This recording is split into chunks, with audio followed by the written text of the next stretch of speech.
Olá, sejam todos muito bem-vindos à terceira temporada do Cenário Diversidade. Eu sou Luciana Santos e o nosso programa hoje é sobre a inclusão de crianças com deficiência nas escolas. Pesquisas recentes mostram que 25% das pessoas com deficiências elas não conseguem concluir o ensino básico. E aí, para conversar com a gente sobre essas barreiras, eu convidei a especialista em inclusão, Luciane Frisenstein. A Luciane ela também é servidora pública municipal, consultora, palestrante. Ela tem um perfil também nas redes sociais, Inclusão Descomplicada. Inclusão Descomplicada. Então você pode também seguir a Lu no Instagram. E seja muito bem-vinda, querida. Obrigada por ter aceitado estar aqui com a gente, para conversar sobre esse tema que é muito importante, Tem essa questão da inclusão, mas também do próprio direito à educação. Sim. E aí, Lu, assim, numa conversa prévia que a gente teve, você me falou que a inclusão escolar ela passou a fazer parte da tua vida a partir da tua experiência com o seu filho, que ele tem deficiências múltiplas. E aí eu queria que tu conversasse assim, com a gente, contasse como é que foi essa busca por informações, porque a gente sabe que não é fácil, E também a luta por direitos. Sim. Primeiramente, muito obrigada por essa oportunidade. Eu vejo que cada vez mais o assunto da inclusão da pessoa com deficiência está ganhando espaço, está ganhando essa oportunidade de divulgar o que é. Mas, primeiramente, eu queria fazer a minha apresentação, minha audiodescrição, em respeito às pessoas com deficiência visual. Eu sou uma mulher branca, de cabelos castanhos claros, sou maquiada, uso uma blusa branca, sem manga, atrás de mim tem uma parede branca e eu estou sentada numa cadeira vermelha. Esses são pequenos cuidados que a gente vai aprendendo a partir do momento que entra em contato com o mundo das pessoas com deficiência. Lu, e assim, só para fazer um adendo, na verdade, essa é uma preocupação que eu tenho já há algum tempo, mas eu não sabia ainda como colocar isso, porque, enfim, por questões mesmo da rede, vai para o YouTube, eu não sei. Mas assim, é algo muito importante, Normalmente quando eu estou nas minhas aulas ou em alguma palestra, eu costumo fazer isso também, Porque a gente sabe que nem todo mundo ali vai ter acesso, De repente tem alguma pessoa com deficiência, das várias formas possíveis. Então é bem importante, para a gente fazer realmente essa inclusão. Sim, é um hábito que se torna tão corriqueiro depois que você adota, que aí você sempre fica pensando, quem é que está assistindo? Que barreiras eu estou colocando que eu poderia tirar para essa pessoa poder ser incluída, Então esse é um cuidado, que a gente tem na hora de se apresentar por vídeo. E quando você está assim num lugar com muita gente e você sabe que tem uma pessoa com deficiência, é importante você falar fora do microfone, que é para a pessoa que está com que tem deficiência visual conseguir te localizar pela voz. Interessante. É interessante, Essa daí eu realmente não sabia. A questão da audiodescrição já, Até pelo contato que eu tenho, Eu faço parte de um grupo de direitos humanos, de estudo de direitos humanos, E lá nós temos pessoas com deficiência e ela já orientou, Inclusive nas postagens também nas redes sociais, como fazer isso de forma correta. É um dos principais hábitos da gente que vive nessa era digital, de tanta informação, de tudo pela internet, é fazer essa acessibilidade digital. Tem selo de acessibilidade digital, já tem muita coisa bacana. Mas sim, voltando para a tua pergunta, como é que eu comecei nesse mundo? Eu seria uma eterna capacitista, eu não conhecia uma pessoa com deficiência antes do meu filho, por isso que quando eu vejo as mães muito chateadas com a falta de respeito ao direito da pessoa com deficiência, eu sempre gosto de sugerir um exercício. Aqui você era antes de ter um filho com deficiência, Porque eu não tinha esse conhecimento, eu nunca fui atrás desse conhecimento, porque acaba que é tanta coisa na vida da gente que a gente não sabe quem a gente está excluindo. Então vale a pena sim fazer esse exercício. A gente precisa saber, porque meu filho nasceu prematuro extremo, e teve uma parada cardíaca assim de muitos minutos depois quando ele tinha 21 dias de idade. E aí ele adquiriu múltiplas deficiências. Ele tem deficiência física, deficiência sensorial e deficiência intelectual, né? Na época nós não sabíamos o que havia causado essa parada cardíaca. Depois que a gente foi para São Paulo, porque aqui a gente não estava conseguindo tratamento adequado, né, para ele, ele vivia muito ruim. Aí a gente foi para passar um mês em São Paulo, passamos 5 anos, né? Nesses 5 anos ele fez em torno de 14, 16 cirurgias. Fez um transplante, meu esposo, que doou o rim, né, porque a gente ficou 2 anos na lista e a gente não conseguiu um doador. Que é outro problema que a gente tem no país também, né? Ainda um número muito pequenininho de pessoas dispostas, né, a doar. Às vezes eu vejo, eu que já vivi muito nesse mundo de estar esperando na lista, não é só a doação, tá? É a captação, é ter estrutura no hospital em que você fez a doação, de captar esse órgão e para que ele chegue com qualidade de ser, né, feito o transplante. E aí, depois disso tudo, que a gente conseguiu vencer todos esses dramas mesmo entre a vida e a morte do Davi, né? Porque depois do transplante ele teve um câncer, aí também teve que tratar o câncer. E só depois disso tudo, eu falei, finalmente chegou o dia de colocar meu filho na escola, né? E fazia parte, assim, do meu sonho de ser mãe, ter um filho na escola, porque minha mãe é professora. Então, ela sempre cultivou na gente o amor pelo livro. No início do ano era um evento antes de começar a aula. E até, né, a livraria, né? Exatamente. Todo o ritual. Né? Aí escolhe o estojo, aí vai ver o que vai dar no ano. Então fazia parte do meu sonho de mãe ter uma criança na escola. E ele já estava com 5 anos e ainda não tinha sido liberado.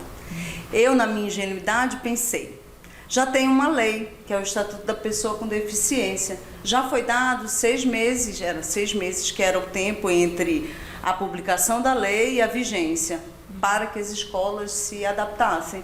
Então, eu, na minha ingenuidade, achei que assim seria, que eu não teria que me preocupar, né?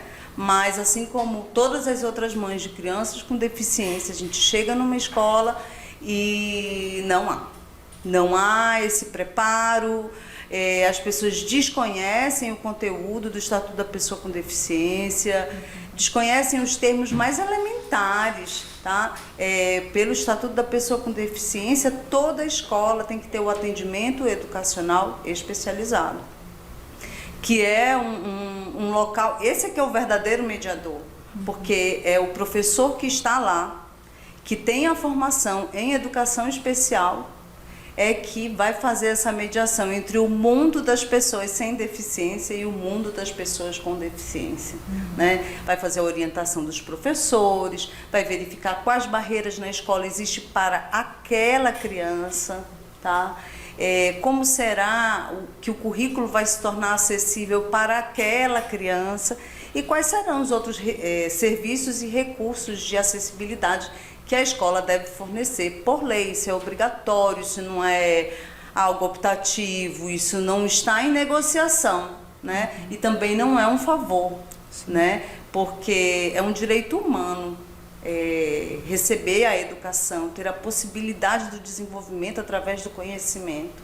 De que maneira isso vai se dar, em que ritmo, quais as condições, isso é muito individual. Tá? Mas já é para as pessoas sem deficiência, né? Só que para as pessoas com deficiência elas precisam de acessibilidade, precisam de suporte, de apoio e principalmente de um olhar assim mais aberto, de que essas pessoas podem ser educadas, sim, tá? É muito comum na nossa sociedade a gente levar essa visão capacitista para dentro da escola, né? Só é capaz aquele que não tem deficiência.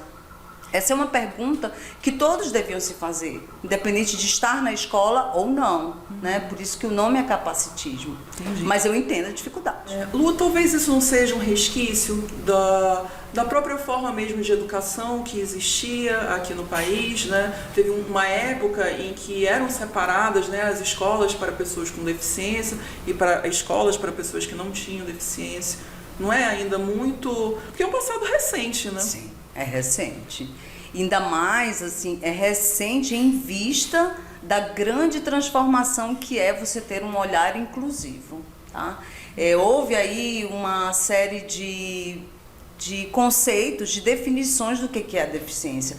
Lá atrás, a deficiência realmente era considerada como... Esse veio com defeito, esse não vai poder, vai nos atrasar, né? Lógico que eu estou falando de muito tempo atrás, né? Então, as pessoas com deficiência não tinham direito nem à vida, né? É comum a gente ouvir, em cultura tal, quando tinha uma pessoa com deficiência, ela era colocada na montanha, ela era dada em sacrifício porque significava um mau agouro, sabe? Sim. Existia todo um olhar para a deficiência bem negativo mesmo, né? Então, esse ser humano que nascia com deficiência, muito tempo atrás, ele era descartado daquele grupo em que ele deveria pertencer. Aí depois já entrou num outro momento, né? Já assim, mais para o começo do século passado, o olhar já foi também, não é preciso ser assim, né? A pessoa tem direito à vida, mas a gente deixa separado, vamos deixar segregado, a institucionalização, né? Toda vez que eu vou falar sobre esse assunto, que a gente vai falando detalhadamente sobre cada época, eu gosto de dar como exemplo o que aconteceu com os membros da família real do Reino Unido, que tinham deficiência, né? Eles foram segregados e passaram a vida inteira dentro de instituição. Eles eram escondidos, isso nunca foi assumido. Depois a imprensa conseguiu rastrear o que havia acontecido com esses membros, mas é exatamente o retrato do que acontecia, né? E um resquício disso são as escolas especiais. As escolas especiais são segregadoras, né? Por que elas são segregadoras? Porque eu não estou permitindo que aquela pessoa ela conviva com os seus pares, independente de qualquer característica, né? A gente nunca vai aprender a conviver com a diversidade humana se não houver a convivência. É isso. Né? Não importa qual é essa característica que o torna diverso, mas no caso das pessoas com deficiência, seja ela qual for, né, a deficiência, você não tem como saber. Eu, por exemplo, nunca estudei com uma pessoa com deficiência. Eu não tive essa oportunidade. Eu também não, na escola não. Eu tive, assim, de coleguinhas do bairro, eu tive essa oportunidade, né? Eu lembro que tinha alguns surdos, e aí eu lembro que eu fui atrás de saber a linguagem dos sinais, na época, para me comunicar com eles. Tinha o garotinho que morava bem na frente da minha casa também, ele não tinha parte do braço, então assim, a gente adaptava as brincadeiras, né, para estar ali convivendo com ele. É por isso que quando você falou, assim, e me veio muito isso na lembrança, né, do quão rico é essa convivência. Lógico, né? Você não tem como conhecer o outro sem pelo menos conviver. Né? Então, as escolas especiais ainda são o resquício da segregação.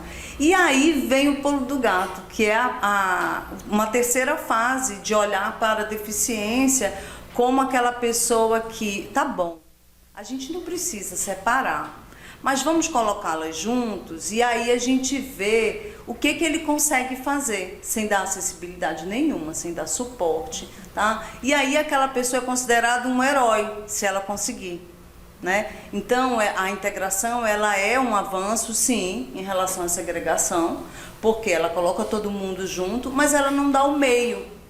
Então, se ela não dá o meio para que aquela pessoa possa, né, participar de forma igualitária com as outras pessoas, ela também é injusta, né? E aí que vem a inclusão, porque a inclusão não é só o conviver. A inclusão é o conviver e dar acessibilidade e eliminar barreiras, né? E uma coisa muito, muito, muito importante, que é o mais importante de todo o Estatuto da Pessoa com Deficiência e de qualquer direito de pessoa com deficiência deficiência não é doença. Tá? Eu acho isso assim, o dia que nós conseguirmos olhar para uma pessoa com deficiência e dizer esse é o jeito dela estar no mundo, tá? Isso não é uma doença, aí nesse dia a gente tá numa outra época, tá? Essa é a luta das famílias de pessoas com deficiência, porque você passa a ver aquela pessoa como uma pessoa que ela é assim.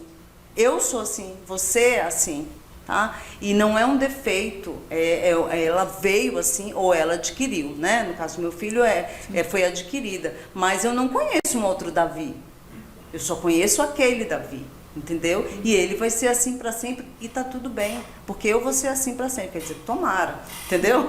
Porque a gente nunca é a mesma pessoa para sempre, a gente está em constante transformação, mas as minhas características são. E a característica do Davi é ter deficiência intelectual, física e sensorial. Fazia esquecendo, tá? Então essa é a grande característica. E por que isso é tão complicado? Porque a gente aprendeu desse jeito. Nós tivemos uma educação capacitada. Todos nós somos frutos do nosso tempo. Sim. É isso, Lu. A gente vai fazer uma pausa agora, mas daqui a pouco a gente volta com mais cenário de diversidade, tratando sobre essa temática tão importante para todos.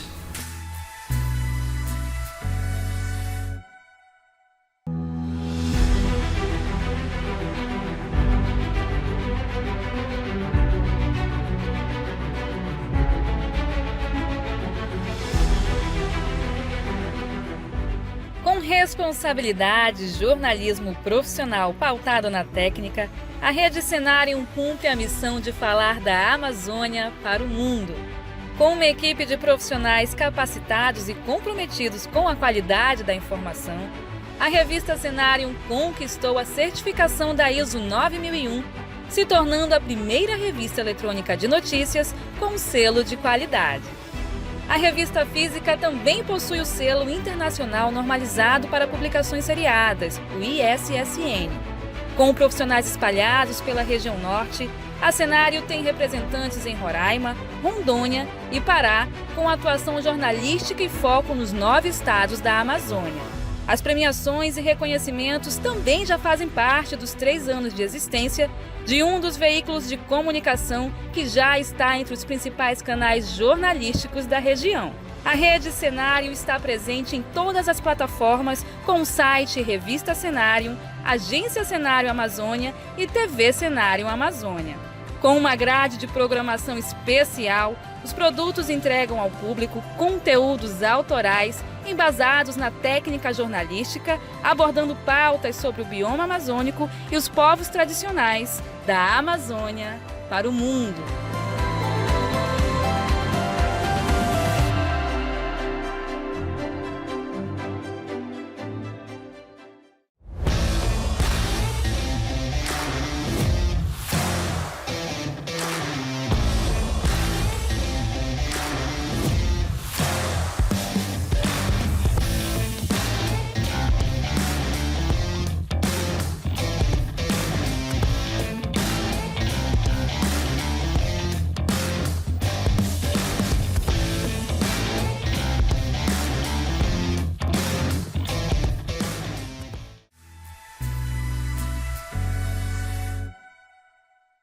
Estamos de volta com o Cenário Diversidade, que hoje trata sobre o tema de inclusão escolar. E a gente está conversando com a especialista Luciane Friedstein.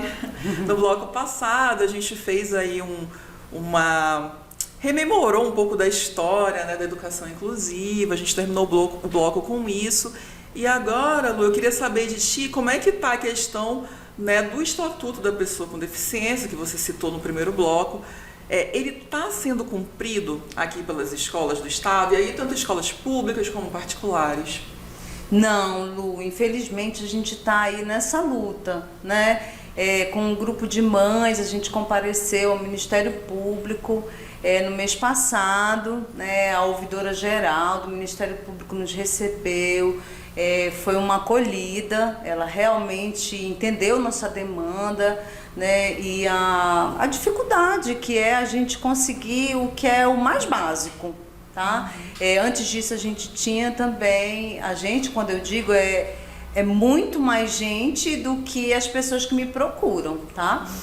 Foi uma audiência pública que houve na Câmara Municipal sobre a questão dos mediadores, né? Que na verdade o mediador não existe, essa é uma figura que se popularizou. O que existe é o profissional de apoio escolar, né? Que é isso que está dentro do Estatuto da Pessoa com Deficiência, que é aquela pessoa que vai ficar ao lado da criança para as atividades de alimentação, locomoção e higiene. É um suporte. Perfeito, tá? E por isso que o nome é profissional de apoio, tá? E isso é um item para que a educação inclusiva para pessoas com deficiência ocorra.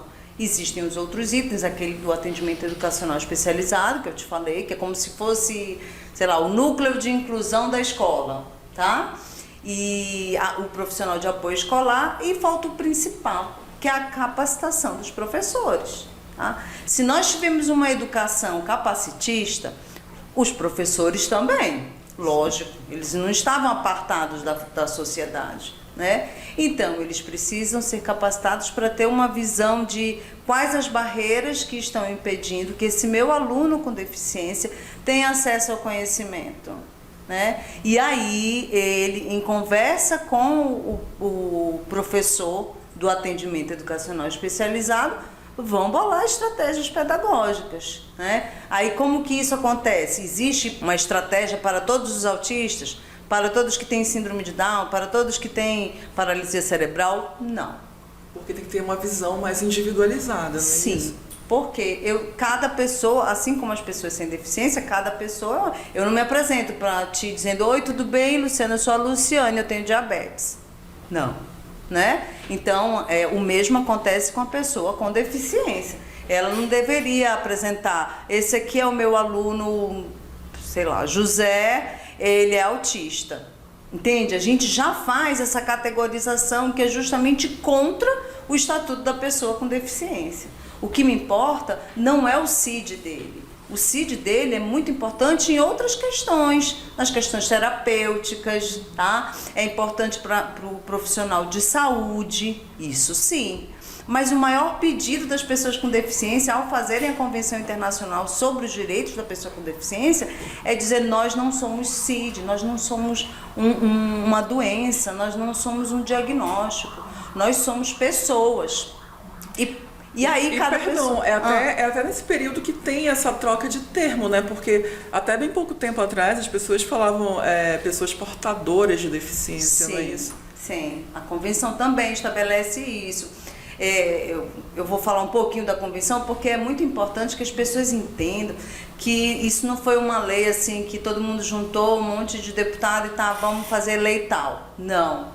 A Lei Brasileira de Inclusão, que é o Estatuto da Pessoa com Deficiência, ela é oriunda da Convenção Internacional sobre os Direitos da Pessoa com Deficiência da ONU, tá? Esse documento foi um documento de uma construção belíssima, tá? Pessoas com deficiência, sob o lema "Nada sobre nós sem nós", tá? Eles e suas famílias se juntaram desde... Isso é uma luta de décadas, tá? Que começou na época do Apartheid, na África do Sul, e culminou em 2000, no México, onde o presidente do México chegou e disse: olha, eu estou atendendo a um apelo social, de um movimento social das pessoas com deficiência que precisam de mais dignidade, precisam de uma vida que seja realmente respeitadas como seres humanos, né? E aí foi estabelecido que haveria uma convenção. E foram 4 anos de conversa, né, de debate, de muita um entendimento entre várias pessoas do mundo inteiro, para no final eles escreveram lá a convenção, que não deixa de ser uma cartinha para as pessoas sem deficiência se lembrarem: oi, a gente existe, a gente é gente, e isso aqui é o mínimo que a gente precisa para ter uma vida digna. A Lei Brasileira de Inclusão é uma cópia da Convenção, tá? A parte da inclusão, então, da inclusão escolar, nem se fala. É praticamente igual. Eu teria que lembrar aqui, artigo, ou inciso por inciso, mas assim, o conteúdo é basicamente o mesmo. E o que é o mais importante do Estatuto da Pessoa com Deficiência? Que as pessoas não sejam chamadas pelo CID, pelo seu diagnóstico. Isso é muito importante. Lógico que um diagnóstico é importante, mas ele não é único. Um diagnóstico não define uma pessoa, né? Isso é apenas uma característica. A mudança do modelo da integração para o modelo da inclusão é que o modelo da integração só pegava o modelo médico, só pegava essa informação e dizia isso aqui é o mais relevante. Todo o resto, não. Já a inclusão, não. A parte médica, né, as informações médicas, os dados médicos são muito importantes, mas não são únicos. Não são únicos. Tá? Então isso leva para todo um conceito. Escola não é uma extensão da reabilitação. Tá? O que precisa é acessibilidade, o que precisa é suporte, é preciso de capacitação, mas não é. E há pouquíssimo tempo atrás, eu lembro eu ligando para as escolas atrás de matrícula, de vaga para o Davi. Eu liguei para uma escola da rede privada e a moça disse, sim, nós temos tudo aqui, físio, fono, TO. Eu disse, não, mas ele já tem tudo isso na clínica. Tá? A escola não é extensão da reabilitação. Tá? São estratégias pedagógicas. É lógico que a escola, o profissional de atendimento educacional especializado, tem que ouvir o que essa rede multidisciplinar tem a dizer sobre esse aluno, o que a família tem a dizer. Agora nós vamos traçar uma estratégia, agora nós vamos pegar que esse currículo, né, seja adaptado. Isso é um resumo assim, né, lógico, sim, grosseiro, claro, do processo de inclusão da pessoa com deficiência, mas é basicamente isso, né? E a gente ainda tem, assim, muitas barreiras também, digamos, arquitetônicas ali, ou isso já melhorou também nas escolas? Estamos a caminho, já houve um progresso, sim, tá? A gente já vê rampa, né? A gente já vê na entrada que não é só uma escada, que tem a passagem com tudo direitinho, pintado, sinalizado. O que falta? Falta balanço adaptado. É como se a criança só precisasse entrar na escola, mas ela não brinca, né? O que é necessário para ela brincar? Na sala de aula tem o mobiliário adaptado, né? A altura que estão os olhos dela, será que ela consegue? Tudo isso não tem como eu fazer de um plano geral, mas individualmente você tem como saber as necessidades de uma criança. Não tem trocador. Eu conheço uma mãe que está nessa luta. A luta por um trocador para que o filho, que usa cadeira de rodas, possa fazer a troca, a higiene dele. Né? Ele não vai ao banheiro e é uma luta. Cartinha atrás de cartinha. E ela entrou no Ministério Público também. Pois é, eu já te perguntava essa parte da fiscalização também, como é que você percebe? Então, estamos aí num momento a situação não está boa, nós precisamos da ajuda de vocês, e o Ministério Público pegou e disse, ok, nós vamos ajudar vocês. Né? E a ouvidora geral instaurou, né, porque nós solicitamos um cronograma de fiscalização. Porque a gente precisa ter prazos. Imagina, eu tenho um filho no primeiro ano, não é fornecido o profissional de apoio escolar, não é fornecido o trocador, o profissional de apoio escolar que está ao lado dele não tem a habilidade de tirá-lo da mesa para colocá-lo no andador. Sabe, inviabiliza toda uma trajetória que a gente está na maior luta ali. E aí na escola ele não é ele fica ali sentado, né? Passa um ano, passa 2, passa 3. A gente quer um prazo, né? É o crescimento do nosso filho. Que mãe vai fazer isso? Que mãe vai pegar e dizer, olha, não vai ter e pronto, né? Então nós pedimos esse cronograma. Então assim, até peço para quem estiver nos ouvindo, se não for uma mãe de uma pessoa com deficiência, encaminhe isso que a gente está aqui conversando para uma mãe de pessoa com deficiência. Não, se a pessoa não tem um profissional de apoio escolar e ela precisa de auxílio, desse suporte, se ela não tem o material, as mães conhecem como material adaptado, mas na verdade é uma acessibilização do currículo, tá? Se nada disso tem na escola, não tem mobiliário, entre no site do Ministério Público. É de graça, é você mesmo contando a sua história, anexando fotos, anexando o que precisar. Então, assim, é importante que as pessoas registrem no Ministério Público, porque assim individualiza aquela demanda para cada um que está nessa luta, tá? Eu até te pedi para dar um exemplo desse material adaptado, né? Muitas pessoas com certeza não têm ideia do que se trata. Hoje a gente sabe que com a questão da informática, né, também deu um avanço nisso. Queria que tu citasse alguns exemplos. Sim, as possibilidades são muitas, né? Porque, novamente, a gente está falando aqui de individualização. Mas vamos imaginar que é uma pessoa com baixa visão. Então, significa que para ela ter acesso ao currículo que todos estão aprendendo na sala, ela vai ter que ter um material com a fonte maior. Né? Como é que vai ter audiodescrição para as figuras? Né? Quem vai fazer? Quem é o responsável por fazer esse currículo ficar acessível para aquela criança? Tá? Aí vamos imaginar que é uma pessoa com deficiência intelectual. A pessoa com deficiência intelectual ela não tem o discernimento para entender conceitos abstratos. Então tem que levar para o concreto. Não adianta estar vendo um monte de livro, não adianta, vai ter que trazer aquilo ali. É uma fruta, você vai trazer o cupuaçu para frente dela, para ela aprender, para ela tocar, para ela sentir, tá? Se é um cego, tem que fazer o material em braille, né? Aquela pessoa não é incapaz de aprender, ela não tem os meios, né? Colocar a pessoa só dentro da sala é a integração. Colocar a pessoa dentro da sala com todos os suportes e acessibilidade que ela precisa é inclusão, tá? Lu, e aí, assim, saindo do ambiente escolar, mas assim, com algo que afeta, né? Que é a questão do acesso às terapias. Como é que está isso hoje aqui no estado?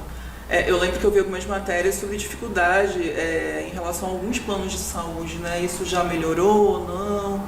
Então, Lu, aí... essa é outra novela aí complicada, tá?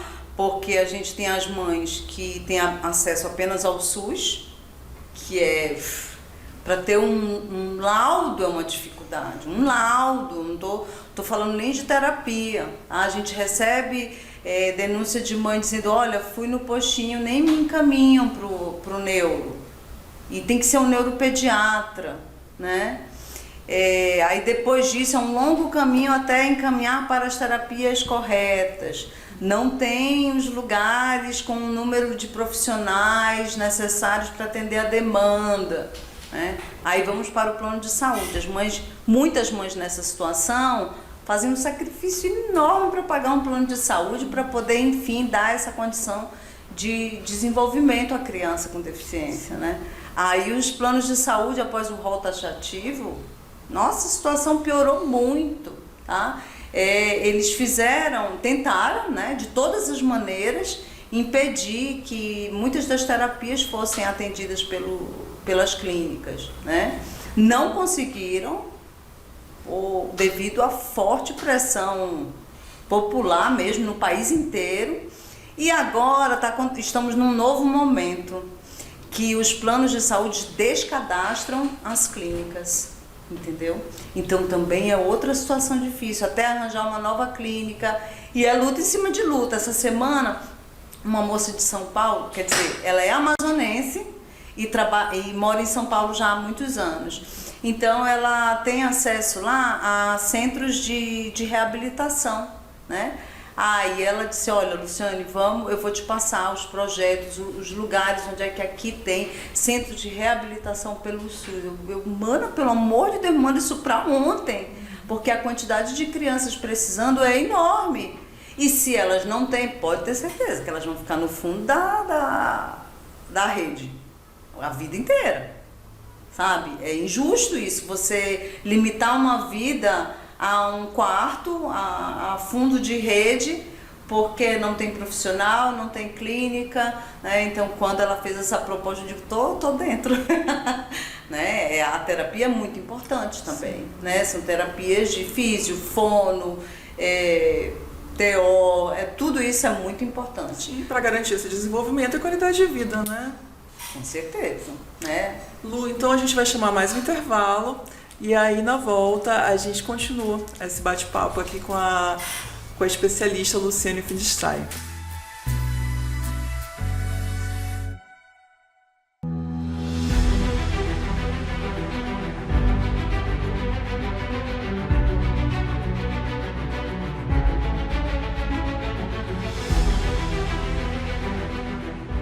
Com responsabilidade, jornalismo profissional pautado na técnica, a Rede Cenarium cumpre a missão de falar da Amazônia para o mundo.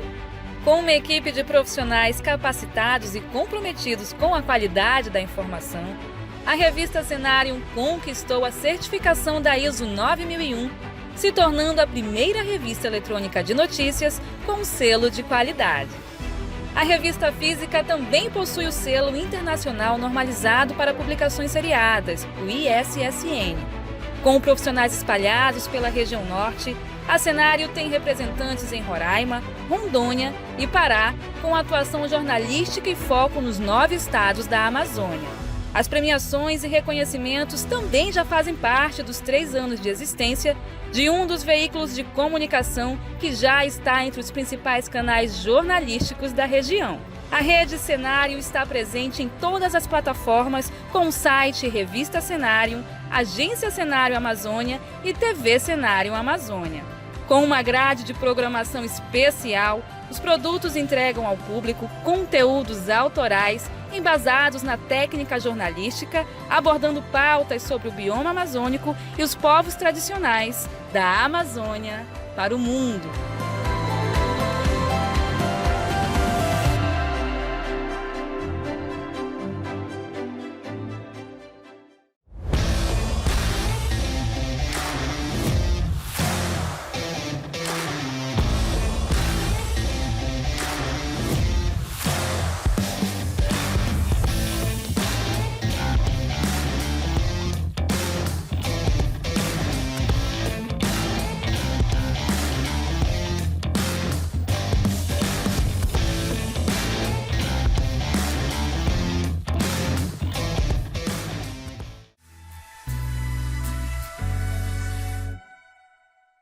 Estamos de volta com o Cenário Diversidade e antes de continuar o papo com a Luciane, eu queria convidar você para conferir as redes sociais aqui da Cenário. Lá você vai encontrar os capítulos, né, os episódios anteriores aqui do Cenário Diversidade e também todo o material que é produzido aqui pela nossa equipe. E Lu, dando continuidade, né, à nossa conversa, eu fiquei imaginando o quão desafiador deve ser quando há a questão de interseccionalidades, né? Além da deficiência, essa pessoa tem ali também vulnerabilidades, como a questão de raça, identidade de gênero. Você me falou no intervalo sobre a questão das mães, né? Que 71%, né, são mães solos, mães de crianças com deficiência. Como é essa situação, assim, pelos relatos, né, que chegam até você? Olha, de novo, Lu, esse é um assunto complicadíssimo, porque quando eu falo de toda a nossa trajetória, da minha família, né, com o surgimento, com o nascimento de uma pessoa com deficiência, estou falando de uma família que tem muitos privilégios, né? Então, é lógico que uma família com muitos privilégios consegue correr atrás de toda essa dificuldade de inclusão de uma maneira mais eficiente. Tem uma rede de apoio, tenho meu marido, meus pais que me ajudam muito. Então, isso salvou a vida não só do Davi, como a minha, né? Porque não é bem assim. 71% das mães de crianças com deficiência são mães solo, e não é porque se separaram, né? Num processo ali que pode ocorrer com qualquer um, casamento, né? Com qualquer casamento. Não, são mulheres e crianças que não têm mais contato algum, que o companheiro, né, ele abandona aquela vida, abandona aquele relacionamento e pronto, aquela mãe está só, né? Eu estava até também falando no intervalo, né, da difícil situação das mães que se dedicam uma vida inteira para uma pessoa com deficiência, né? O que já é muito difícil, né? E quando, no caso da criança ou um adulto falecer, aquela mãe perde tudo, perde toda a referência dela, porque a identidade dela já está misturada, ela já vive em função daquela pessoa com deficiência, se ela recebe um benefício de prestação continuada, com o falecimento da pessoa com deficiência, ela passa a não receber mais. Como é que ela vai se inserir no mercado de trabalho? Como é que ela já não sabe mais nem ali quem ela é, quanto mais vamos começar a batalhar uma nova vida. É complicado. Então, quanto menos rede de apoio, mais difícil, né? E isso já toca em vários pontos aí do que você está dizendo, porque a gente sabe que a gente mora num país muito desigual, né? E um país muito desigual oferece oportunidades de rede de apoio para uns e para outros não, né? E aquela pessoa precisa do mesmo suporte, do mesmo apoio, né? Quanto à identidade de gênero, isso é ainda mais complicado, porque você imagina que a gente está num momento de lutar pelo direito a aprender, de estar ali misturado. Imagina, eu vejo muito relato de adultos com deficiência, porque eu participo também muito de vários grupos de adultos com deficiência. Quando eu comecei era somente de mães de pessoas com deficiência, né? Hoje em dia não. E a gente nota uma diferença brutal, brutal. O grupo de mães de pessoas com deficiência tem um perfil e o grupo dos adultos com deficiência tem um outro perfil que vai muito além do que a gente está lutando, tá? São pessoas que lutam pelo seu direito de existir como são, né? Então, isso inclui todo o resto, que a gente também tem direito, né? Que é a identidade de gênero, que é a sua etnia, que é estar no mundo do jeito que você é. Isso é uma luta, tá? Você imagina que até tem uma moça, ela é bem ativa na internet, ela teve um câncer na coluna e adquiriu deficiência já adulta, com 20 e tantos anos. E ela faz uns posts do tipo, nós, pessoas com deficiência, a gente tem vida sexual, tá? A gente casa, a gente tem filho, a gente cria filho, né? E tudo... Isso é um tabu muito grande. Muito grande, é muito grande, tá? Imagina alguém que tem uma identidade de gênero, tá? Que já causa todo um frisson quando a pessoa não tem deficiência. Imagina quando tem. Isso não é nem considerado como possibilidade. Imagina quantas pessoas com deficiência querendo tanto se afirmar, querendo tanto serem livres, né? Não são. Então, isso aí é complicadíssimo. Mas a gente chega lá. Eu sou uma pessoa cheia de esperança, sabia? Sou mesmo, porque eu acho que quanto mais a gente dá voz e vez às pessoas que estão oprimidas por um tipo de mentalidade que não deixa você ser quem você eu acho que a gente consegue mudar, sabe? Mudar uma chave. Às vezes basta uma pessoa te ouvindo, uma pessoa. Ela já vai olhar para os outros ao redor, na hora que ela vê uma pessoa com deficiência, ela sabe que aquela pessoa é uma pessoa, ela não é um sítio, ela não é uma doença, né? Ela é uma pessoa que está daquele jeito porque eu tô desse jeito. Então faz diferença você falar os 4 ventos que é ser humano, né? Então tem todas essas questões aí que você coloca, né? Isso é importante. E aí eu queria te perguntar também, e até a gente já puxou isso um pouco, né, lá no início, mas eu queria que você aprofundasse essa questão de quão benéfico é para as crianças que não têm deficiência, né, esse convívio. E também que tu de repente falasse para as pessoas que estão nos assistindo como é que elas podem se engajar nessa luta, né? Não só da inclusão aí nas escolas, mas contra o capacitismo como um todo. Até de repente sugerir algum tipo de material, né? Alguma coisa nesse sentido. Tá. O Instituto Alana, que é um instituto muito importante na área da educação, divulgou um estudo importante que eu menciono numa cartilha que tem lá no perfil do Inclusão Descomplicada, mas falta dar um destaque maior, porque ele fala exatamente sobre o benefício que as pessoas sem deficiência conseguem ao ter acesso à diversidade, né? Você passa a ser uma pessoa mais criativa, porque você vai ter que entrar em contato com uma pessoa que não tem soluções prontas, né? E não tem uma receita. Então, ou seja, como a gente também estava falando no intervalo, né? Que como o nosso diretor, Gabriel.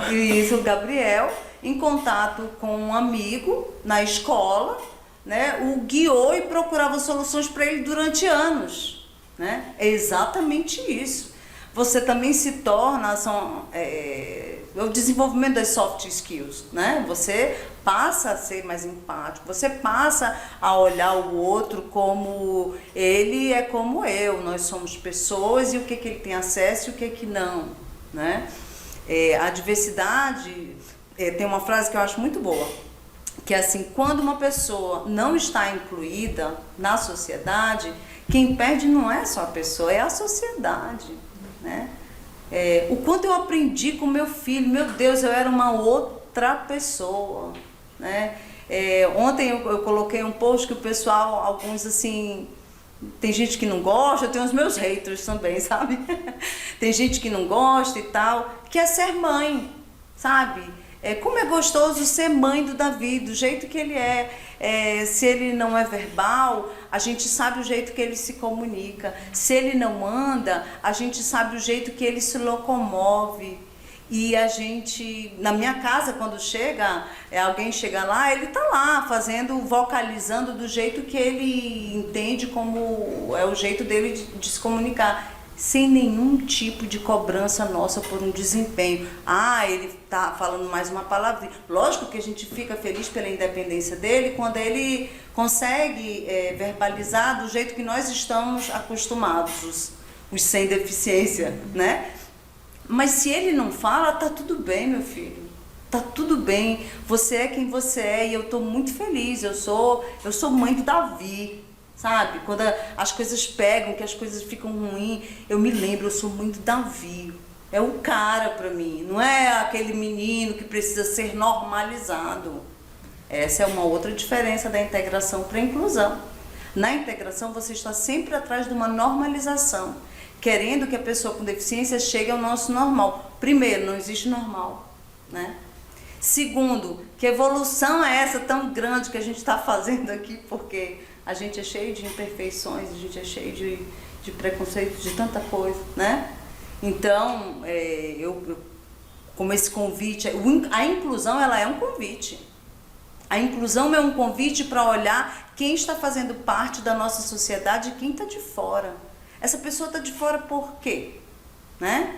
O que está faltando para que ela possa vir para cá com a gente, vem brincar, vem participar, vem criar, vem fazer parte desse mundo da maneira como você é. Quem sou eu para ficar limitando quem tem acesso à educação ou não, quem tem acesso a abrir os horizontes, aprender, fazer amizade, se apaixonar, sabe? Essas experiências que todo ser humano deve ter em todos os ambientes. Né? Isso também é uma outra frase que já é bem batida, mas ela é verdade.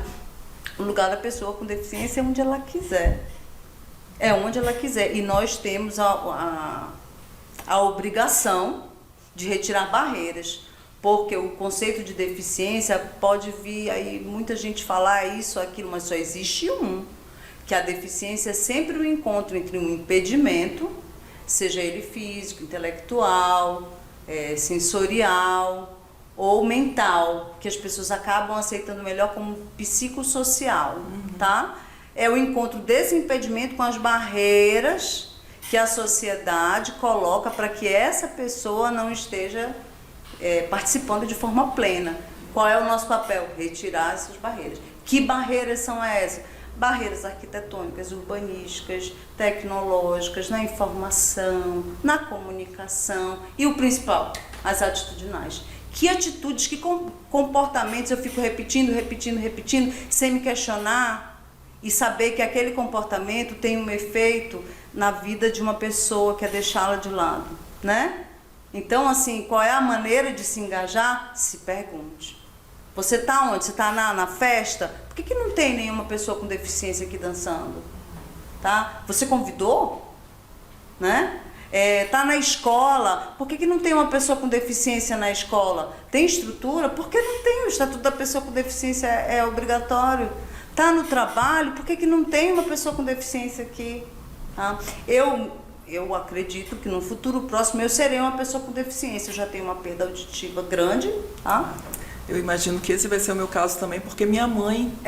e minha mãe também. Ela usa aparelho, inclusive.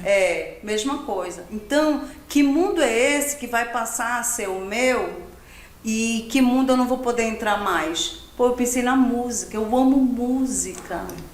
Como é que vai ser para eu ouvir música? E aí, quem não ouve, como é que faz com a música? E como é que é o ritmo, como é que é dançar? Eu já começo a pensar nisso tudo. Então, a maneira de se engajar é... retire barreiras. Onde estiver, retire barreiras. Tá? Pergunte. Não tem maneira mais certa de fazer a inclusão de pessoas com deficiência do que perguntar. É isso, Lu. Muito obrigada por compartilhar, né, a tua história, toda essa vivência, as lutas e também trazendo informações pra gente, né? Sim. Eu acho que a gente ainda peca muito nos meios de comunicação em abordar, né? Não aborda assim, talvez com a profundidade que deveria. Então, assim, te agradeço bastante por estar aqui com a gente. Espero que a gente repita em outras oportunidades, né, abrangendo aí outras temáticas, outros viés, na verdade, dentro dessa temática, né. Então, muito obrigada. Eu agradeço também a você, né, que ficou com a gente até agora. E te convido já para o próximo episódio, na próxima quarta-feira, às 9 da noite. Até lá!